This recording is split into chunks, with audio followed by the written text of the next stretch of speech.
Buko nun sir, noong panahon na nakita ko, naku, andyan yata si VP Sara, andyan si Bongo nakapasok na. Ang penalty nito ay 4 na taon nata na kulong. Who gave you the order? I take my orders from the Chief of the Philippine National Police. So, Chief PNP. Ang ano po namin is really to assist ang PCTC po. Kaya nga. Oh, PCTC, did you or did you not give the order to General Marbil? No. No. So, General Marbil, are you lying? General Torre, may violation ho ba sa arrest ni former President Duterte? No sir. Any person arrested or detained or shall be allowed visits by or conference with any member of the immediate family or any medical doctor or priest, minister chosen by him. I saw the video, sir. President Duterte was asking for his own doctors. Sir, we have substantial doctor. Ang sabi kasi dito, his choice, hindi nyo choice. I saw the video wherein you're saying 2-star, ako na nagdedesisyon, I will not allow VP Sara in. Tama? Yes sir. Hindi ba siya anak? Nung nakita ko tong batas na to, nakalagay, pag anak, you cannot stop them. Ang penalty nito ay 4 na taon nata na kulong. Bawal na pigilan yung anak na bumisita. So, it's your call to violate the law. Yung Dr. Suba ni President Duterte certified him fit to travel. It's not part of the procedure for his private doctors for that to do that sir. It will be the government doctors who will be No, taking that's not it, sir. true, sir. Ang nakalagay ho dito sa batas, it can be his doctors. Magiging inutil yung batas if you invite your doctors and then they cannot certify. So, ang mangyayari nun, if they certify hindi pwede, sinertify ng government doctor pwede, korte ang magsasabi at kakasuhan yung doktor na nagkakamali.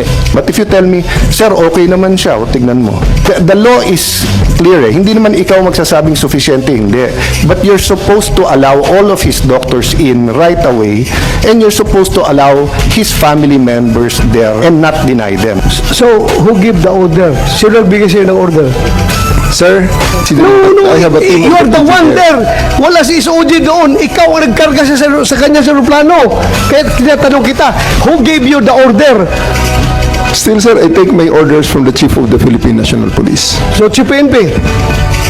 It's always the guidance that ang ano po namin is really to assist ang PCTC po. Kaya nga. Oh, PCTC, did you or did you not give the order to General Marbil? No. No. So, General Marbil, are you lying? So I'm not lying, but I just want to have the executive privilege po regarding this matter. This Ay, operational matter. nandito na tayo eh. Executive privilege ka dyan. Bakit naging executive privilege? Kanina bigla? sinabi mo, PCTC ang nagbigay ng order. Ngayon, mag-executive privilege ka. Sino-sino na tinuro mo? That's why we didn't want to attend the last hearing because this is what we were expecting, ma'am. We didn't want to be bullied. We are not bullying you, sir. Ha? We want the truth. Secretary Remulla, I recall that General Torre, nagbigay siya ng interview na sinabi niya, bigyan lang ako ng eroplano. Ako nang bahala dyan. Arrest him and bring him to the Hague. Yun na. Simple as that. Arrest him and bring him to the Hague. Sagot ko lang, sir, bigyan mo ko aeroplano. O di ayos. So Secretary Remulla, nagpa-interview na si General Torre. We're not bullying him. He voluntarily gave this interview.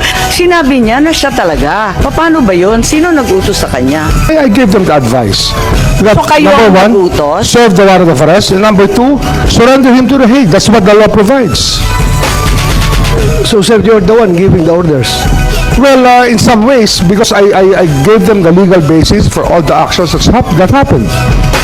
So, you're the one giving the orders.